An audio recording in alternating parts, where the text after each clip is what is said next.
Bonjour à toutes et à tous et nous voici dans notre émission spéciale sur CQFD TV.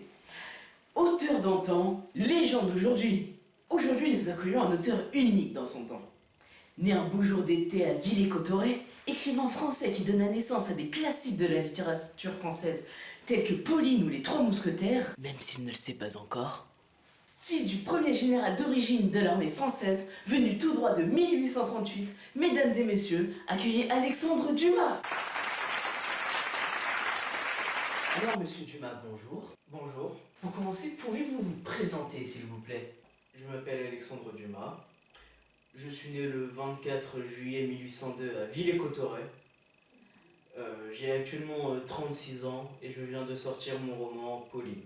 Comme vraie première question, monsieur Dumas, de quel courant littéraire vous sentez-vous le plus proche? Voyez-vous, je me sens très proche de ce que veut retranscrire le mouvement romantique. D'ailleurs, ce roman est parsemé de caractéristiques romantiques. Je pourrais vous parler du parcours de l'héroïne durant son périple, voyant des paysages beaux et variés. Les troubles de l'ego qui a une place prépondérante dans l'œuvre, ou la révolte contre son sort pour Pauline.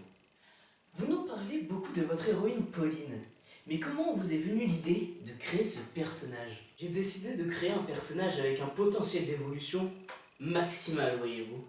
Et qui de mieux qu'une femme pour la représenter? Totalement soumise par son mariage au début, son évolution est d'autant plus grande, surtout pour le public de l'époque, voyant une de ces rares histoires qui leur sont contemporaines, ayant une femme comme personnage principal. Ce choix renforce aussi la surprise du public, voyant un personnage si faible et frêle dans leurs esprits, totalement déconstruite par le modèle d'une femme forte et indépendante. Très bien. Maintenant, pouvez-vous nous parler de son acolyte, confident et protecteur, Alfred de Nerval? Pourquoi avoir créé ce personnage? Ce personnage est un peu un reflet du lecteur. Je m'explique. On apprend plus sur l'histoire de Pauline parce qu'elle en parle à une personne. Voyez-vous, c'est une sorte de déconstruction du quatrième mur. Voyez-vous, le narrateur est comme notre ami et s'exprime comme tel. Cet effet renforce un côté de proximité, un effet de proximité entre le lecteur et l'œuvre. C'est qui va lui permettre d'être un peu plus, je me permets, à fond, comme vous dites, dans l'histoire. Suite à cela, passons à une question un peu plus large. Que pensez-vous de l'utilisation des nègres littéraires? Excusez-moi, le terme est un peu inapproprié en votre présence. Pas de problème. Nous préférerons peut-être prête-plume. Je pense ne jamais avoir l'utilité d'un prête-plume. Je trouve que c'est une sorte de mensonge pour le lecteur, lisant une histoire qu'il pense être de son auteur préféré, mais qui finalement a été écrite par un autre. Donc vous n'acceptez aucune aide à votre écriture? Je n'ai pas dit cela.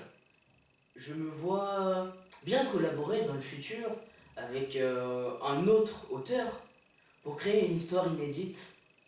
Et par contre, ce ne serait pas la sienne ni la mienne, ce serait la nôtre. Pourtant, certaines de vos œuvres ont une double parenté, malgré le fait que seul votre nom soit notifié. Je ne vois absolument pas de quoi vous parlez. Oh mince, vous êtes encore un peu jeune pour cette histoire. Sinon, que préférez-vous entre écrire des romans et des pièces de théâtre? Je ne peux pas faire de vrai classement entre ces deux médias. Les deux ont leurs avantages, voyez-vous. Le roman, par exemple, permet d'exprimer ce que l'on souhaite avec, pour limite, seulement notre imagination. Et contrairement au théâtre, il n'y a pas de limite de budget à se fixer pour les décors.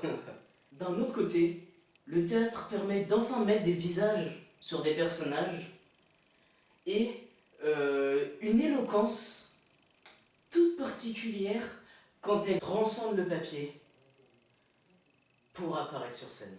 Très bien. Voici mon ultime question. Pensez-vous écrire de nouveaux romans? Bien sûr, je suis encore jeune et rempli d'idées, Et votre trois mousquetaires au début m'intéresse bien. Parfait. Je vous remercie, monsieur Dumas, d'être venu depuis votre époque. N'hésitez pas chez vous à acheter Pauline, édité notamment chez Larousse. C'est vraiment une merveille. Au revoir, monsieur Dumas. Au revoir. Nous, on se revoit la semaine prochaine pour un nouvel auteur qui lui aussi a marqué son temps avec des œuvres comme Iphigénie.